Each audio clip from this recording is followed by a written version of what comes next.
the General Secretary of the TUC. So, we've heard from Mr Barber, we've heard from Michael Gove on behalf of the government. Let's have a look at different parts of the country to see what's been going on. We're going to be hearing from Richard Lister, who's at Heathrow Airport for us, on what's been going on with travel. Nick Ravenscroft on how the schools have coped, and we heard Mr Gove talking there about the big impact on schools. First, we're going to go to Sheffield, and Judith Moritz is there outside the Northern General Hospital to tell us a little more about the impact there. Judith. Yes, Hugh, they've been manning the picket line here since 6 o'clock this morning. They're a pretty vocal bunch, and they've had a fair degree of support from passing cars, motorists peeping their horns as well in support. And just as in South Yorkshire here, it's a very similar picture at hospitals around the country, because 400,000 healthcare workers have been taking part in this action, the government says, and that includes everyone from paramedics, physiotherapists to healthcare assistants, some nurses, and also admin and support clerical staff, all different walks of life and types of different nursing profession there. Also, in terms of pre-planned operations and routine elective operations, 7,000 out of 30,000 of those today have been postponed for another day. And in terms of the ambulance service, well, they around the country, different ambulance services have said they've only been able to deal with life-threatening emergencies, and they've also asked patients to use the 999 service sparingly because they've had fewer staff available to help out. That's the case, that's been the situation nationally. Here at Sheffield, they've said to us that they've been operating something akin to what you'd see on a Christmas Day type of service, scaled back. They've been providing emergency and critical care here. Things like cancer treatment have not been affected particularly, and the accident emergency service here as well has been available, but only for real emergencies. So that is the situation here in Sheffield and around the UK when it comes to healthcare. Let's go now to Richard Lister at Heathrow, who can tell us a bit about the situation with transport.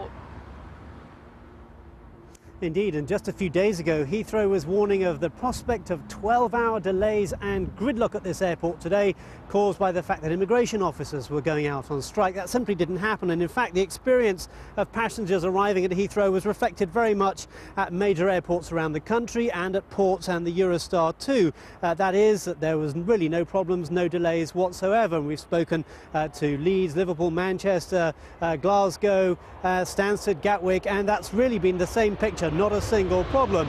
But there have been problems for one or two other members of the travelling public though. The Tyne and Wear metro was closed, and the 140,000 people who use that every day had to find other ways of getting to and from work.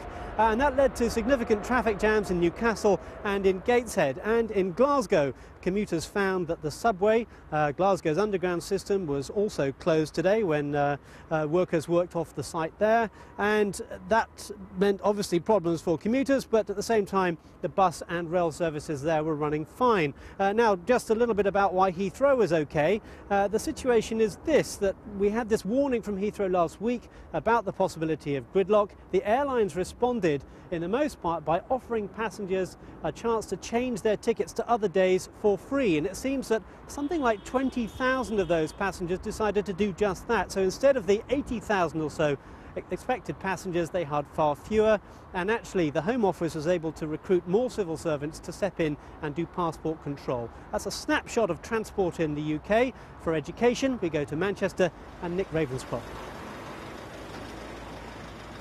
And there was plenty of disruption to schools in this part of the world. More on that in a moment. First, let's assess the picture nationally. According to the Department for Education, across England, more than 2/3 of state schools were shut. On top of that, 13% were partially closed. In Scotland, just 30 out of a total of 2,700 state schools were open, while in Wales, 4 out of 5 schools were shut. The picture in Northern Ireland is less clear, but from the data that there is available, it seems that something like 2/3 of schools were shut there. Now, the picture here in the city of Manchester was even worse than that. 93% of schools were closed, just a handful open, including this one behind me. And when I spoke to parents this morning bringing their children to the school gates, there was a real mix of opinion. Some saying that the teachers were selfish, in the words of one woman, to be putting their interests before those of the pupils. Other people saying that teachers are right to be standing up and defending their pensions despite the effect on children and indeed on their parents, who've been forced in many cases to take the day off work to look after them.